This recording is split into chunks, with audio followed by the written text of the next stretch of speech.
കർണാടകയിലെ ബെൽത്തങ്ങാടി താലൂക്കിൽ നേത്രാവതി നദിക്ക് സമീപം സ്ഥിതി ചെയ്യുന്ന ഒരു ക്ഷേത്ര നഗരം. ധർമ്മസ്ഥലയിലെ ശ്രീ മഞ്ജുനാഥ ക്ഷേത്രം പ്രശസ്തമായ തീർത്ഥാടന കേന്ദ്രമാണ്. കൂട്ടക്കൊലപാതകങ്ങളെക്കുറിച്ചുള്ള വെളിപ്പെടുത്തലിൽ ആ പുണ്യഭൂമിയിൽ നിന്ന് കേൾക്കുന്നത് ദുരൂഹത നിറഞ്ഞ കഥകളാണ്. 1995 മുതലുള്ള കാലയളവിൽ പെൺകുട്ടികളും യുവതികളും ഉൾപ്പെടെ ബലാത്സംഗത്തിന് ഇരയായി കൊല്ലപ്പെട്ടെന്ന വെളിപ്പെടുത്തലിന് പിന്നാലെയാണ് പോലീസ്. മുൻ ശുചീകരണ തൊഴിലാളി വിവരങ്ങൾ നൽകിയതിന്റെ അടിസ്ഥാനത്തിൽ പോലീസ് കേസ് രജിസ്റ്റർ ചെയ്തു. എന്നാൽ കൂടുതൽ വിവരങ്ങൾ പുറത്തുവിടാൻ അന്വേഷണ സംഘം തയ്യാറായിട്ടില്ല.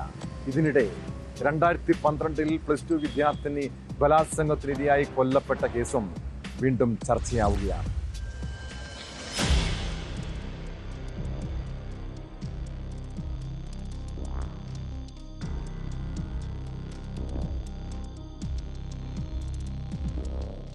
കർണാടക ധർമ്മസ്ഥലയിൽ പീഡനത്തിനിരയായി കൊല്ലപ്പെട്ട പെൺകുട്ടികളുടെയും യുവതികളുടെയും 100ഓളം മൃതദേഹങ്ങൾ രഹസ്യമായി കുഴിച്ചുമൂടാൻ നിർബന്ധിതനായെന്ന ശുചീകരണ തൊഴിലാളിയുടെ വെളിപ്പെടുത്തലിൽ ദുരൂഹത തുടരുന്നു. ധർമ്മസ്ഥല പോലീസ് കേസെടുത്ത് അന്വേഷണം ആരംഭിച്ചെങ്കിലും കൂടുതൽ വിവരങ്ങൾ പുറത്തുവിടാൻ തയ്യാറായിട്ടില്ല.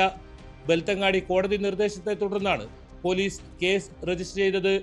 പേരുവിവരങ്ങൾ മറച്ചുവെച്ചാണ് ശുചീകരണ തൊഴിലാളി അഭിഭാഷകൻ മുഖേന വെളിപ്പെടുത്തൽ നടത്തിയത്. പോലീസ് സംരക്ഷണം നൽകിയാൽ കൂടുതൽ വിവരങ്ങൾ നൽകാമെന്നും ഇയാൾ അവകാശപ്പെട്ടിരുന്നു.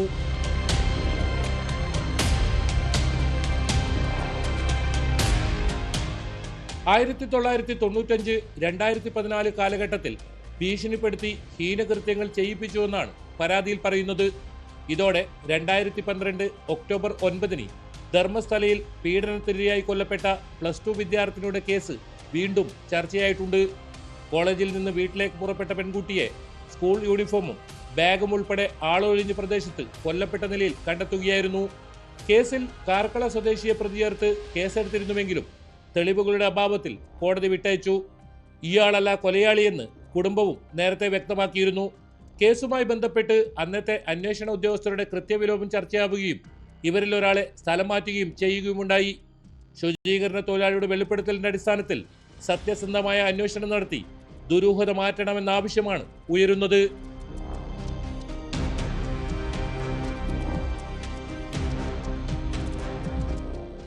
K B Baiju, news 18, Mangaluru.